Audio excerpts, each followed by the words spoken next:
In the military, you've been told what to do for a long time, and when you get done, it's your choice now. So what are you going to do with the rest of your life?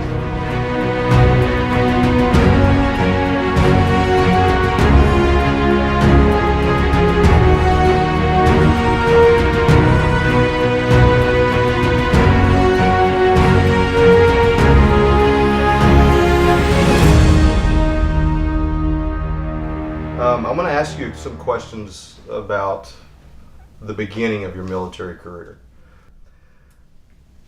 Do you remember where you were living at the time of your enlistment? I do. I was 16 and I was living at home. And my brother was in the Army at the time, stationed in Germany. And I can remember my mom had to sign my enlistment paperwork because I was a minor, and her crying in the kitchen because it was the height of Desert Storm and saying, I already have one son, you know, serving, and I can't believe I'm signing this. So it was emotional, and I'll never forget it. Yeah. Do you remember why you joined? I joined for various reasons. Loan repayment for college. About my sophomore year of high school, I asked my mom how much money they had saved for college, and she looked at me and said, nothing. So I'm like, okay, I need to figure something out here. So that was one of the reasons. But also in my heart, I come from a family of service. My dad served. He had his grandpa. My grandpa's 4 brothers were all serving in World War II at the same time. So there weren't a lot of females that had enlisted, but I felt drawn to doing it. The opportunity really came up one day. I was skipping out of class with my girlfriend, and we walked by the counselor's office, and there's a good-looking, you know, man in a uniform. And I grabbed my girlfriend's arm and I said, come with me. And she's like, oh, what are you doing? I'm like, we're going to join the Army. Fast forward 4 months, I'm leaving for the Army. She's back having fun all summer. So it was cumulative things that led to doing it. I actually looked into all 4 branches, and the Army, I felt at the time, had the best loan repayment program. Additionally, they offered a split option training program, so I was able to do my basic training the summer between my junior and senior year of high school, and then able to do my MOS medical training the summer before I went to college. So it allowed me to not miss out on any school. I could seamlessly, you know, graduate, do my military training, come back and go to college. Did anybody look at you any differently because you'd been through basic training in the Army? I was definitely a different person in so many great ways. And I think, yes, I think people looked at you and you know, being 17 years old and having already gone through basic training, I think says a lot about you as a person. I actually, this is a funny story, was homecoming queen that year, and I expected I had been gone all summer and people were going to forget who I was, right? Because it's that summer before you graduate and everybody's having fun, and I'm off doing military training. But I remember at the pep rally giving a speech, and I was like, and the football team is going to rock tonight, huh? And it's complete silence in the entire gym, right? And there's one other guy that had done training that summer that does, I hear one whoa from the audience, and we laugh like to this day about it because everybody was like, whoa? Like, what is she talking about? Well, actually, let's rewind a little bit to your basic training time. Do you remember the first days?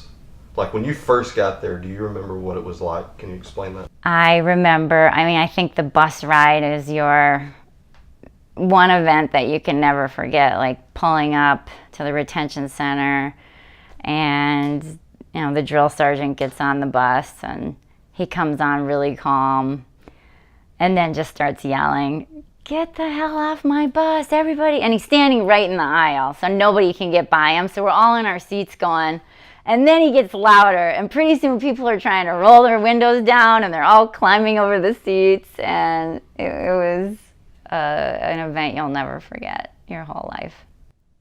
You know, I think your first feelings are that it's a dream, like this isn't really happening, and then your reality quickly sets in that, oh, you decided to do this, right? You chose to be here. And I can remember being 2 days into it, and they said, who doesn't want to be here? And I'm like the one hand that went up. And then they're like, who raised their hand, right? So I get pulled in the office, and they pretty much told me, no matter what I do, there's no possible way I could go home. No matter what. I'm like, so if I fail a test, doesn't matter. They were not going to let me go home. So I think you reach that point that you realize you just have to play the game and get through it. Yeah. And, you know, that couple weeks of them breaking you down, and it works. And you reach that point where you're like, okay, I just need to put my nose down and drive forward and get through it. And that's the fastest way for me to get home. So. What got you through? I think when I said you reach that point where you know you just you can't fight it, you just have to go with it and make the most of it. I think that was a huge part of getting through it. Family letters, you know, I would do a ton of push-ups for all the letters I would get every day, which I loved. I actually had a great uncle, so it was my grandpa's brother, who had served in World War II, and I had a handwritten letter from him every day. And that was really cool. I've saved those letters till today, so I still have them. But just supporting me and, you know, helping to get through it. When you got to your unit after you were done with your MOS, and what was your MOS, by the way? 91 Bravo, medical specialist. Okay. And so when you got to your unit, that was what you were doing at your unit, or did they have you doing something else? Nope, I was a 91 Bravo. I had many jobs in the 10 years that I did do. So I was a classroom trainer for a number of years. I was a retention officer for a couple of years. And my last job, I actually switched from the 114th Combat Support Hospital to a 945th Forward Surgical Hospital, which was a brand new concept in the military at the time.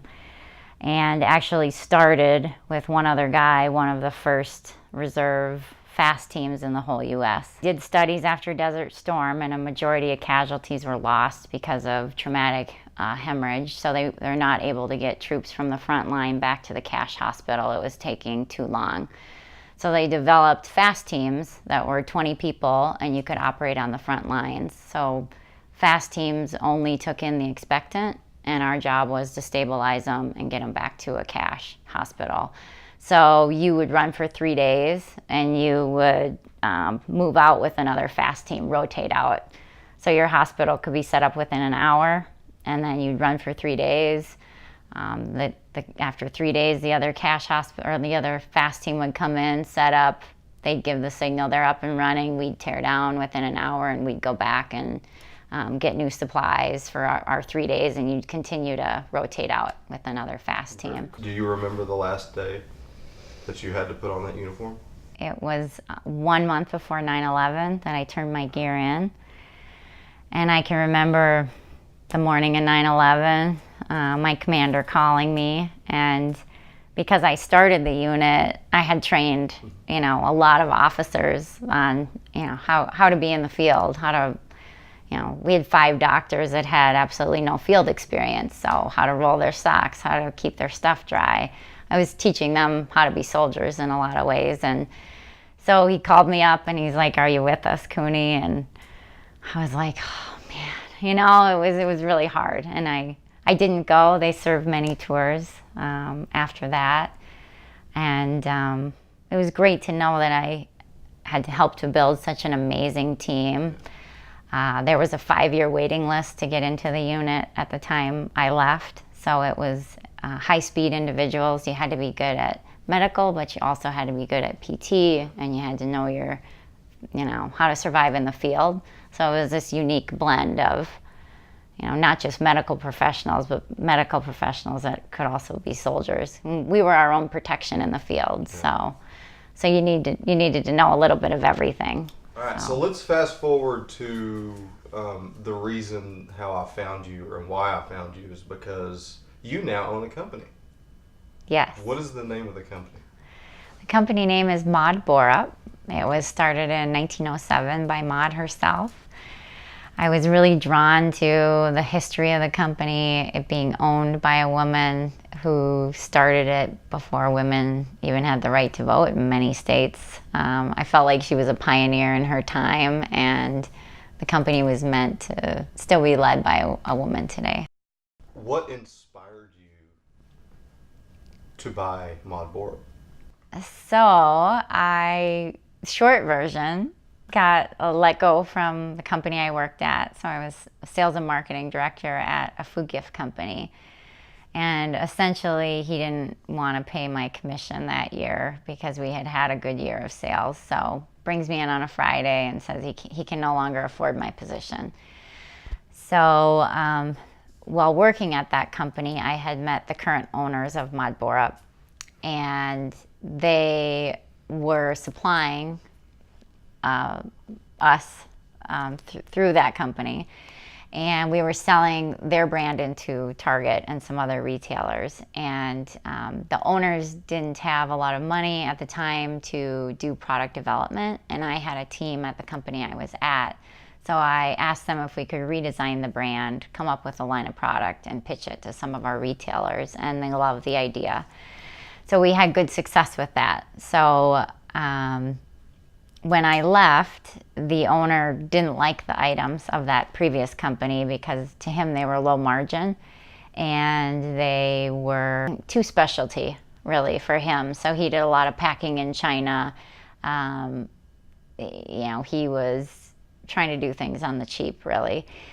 So I saw an opportunity within the industry, especially within food gifts, for higher end gifts and focusing more on the food and focusing on great U.S. partnerships. Sustainability is really important to us as a company. We have a list of over 30 things that we do as a company, and that list will continue to grow. And that really stemmed from my husband and I's core values and, recycling, upcycling. We have a wind turbine that powers our facility. Continuing to do those things will just come naturally with our company because complete core values of who we are. And I believe, especially in manufacturing, there's so many things you can be doing that don't cost money, that actually give you money back.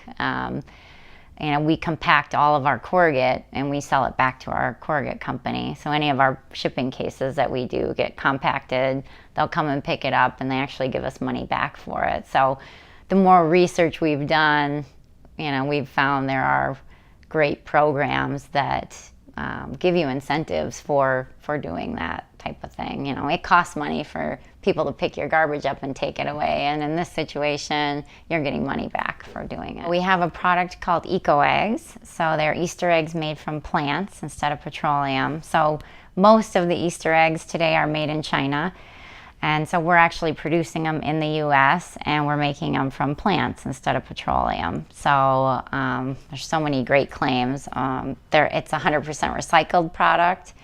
It's 100% renewable and made in the USA. So very nice. Different spin. So that's a really high-end kind of product line as far as the retailers that carry it. You see it at Whole Foods Market, more specialty product. So let's talk a little bit about your employees, your workforce. Anything you guys do that might be a little bit different than another company or? Yes. So we are about 96% women, which we're really proud of. A lot of the positions at our factory in La Center are hand labor. So you're tying a gift up or assembly type work. So it lends well for women, and us training and empowering those women to, grow within the company is really important to us. Did you find yourself trying to run this company as if it were a platoon or if it were a squad or something like that? Did you see yourself trying to revert back to what you knew on running things? Definitely. I feel like, so my husband is very involved in the company. He handles everything on the back end. And as far as production, payables, so we call it money and magic. So I'm magic, he's money. So anything money he's got, it's him. So, we were just talking, and we started our plant in La Center about 3 years ago, which was our own production. So we were contract manufacturing prior to that, and we still do a lot of contract manufacturing, but we needed a facility that we could do the intensive hand labor projects. And that's why we went rural, is the cost of labor is so expensive in the US already, so we couldn't be in the cities. We needed to be in a smaller community where the cost per hour is different than you're paying in the cities.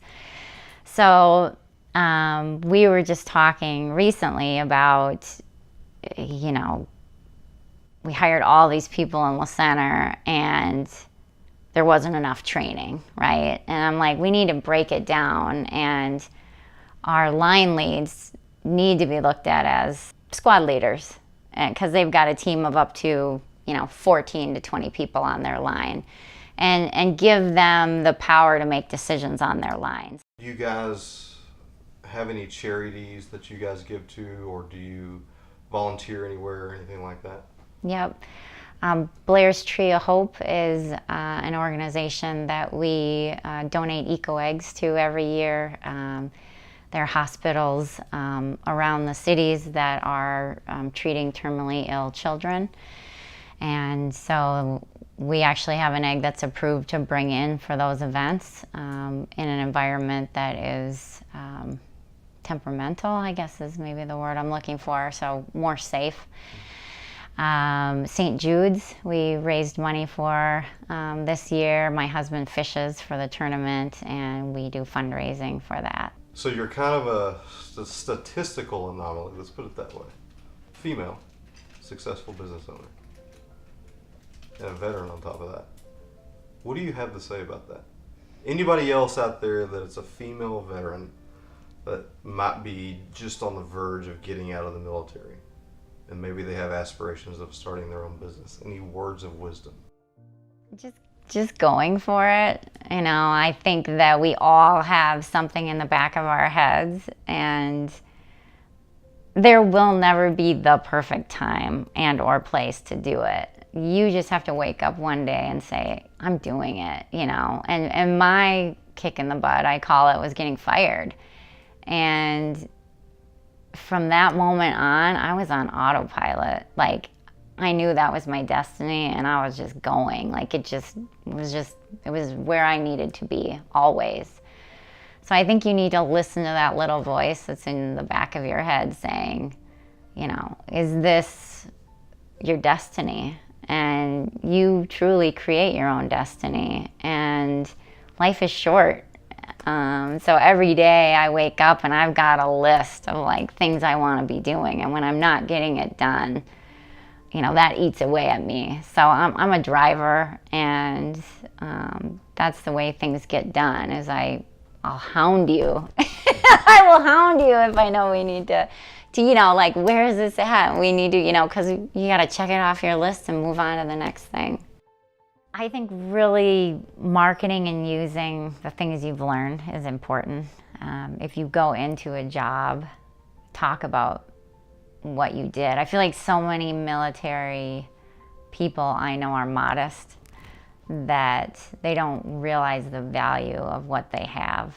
And for me, seeing that on a resume, that service, automatically puts you at a whole different level in my mind, as far as accountability, responsibility, trust, There's just so many things that I value and see.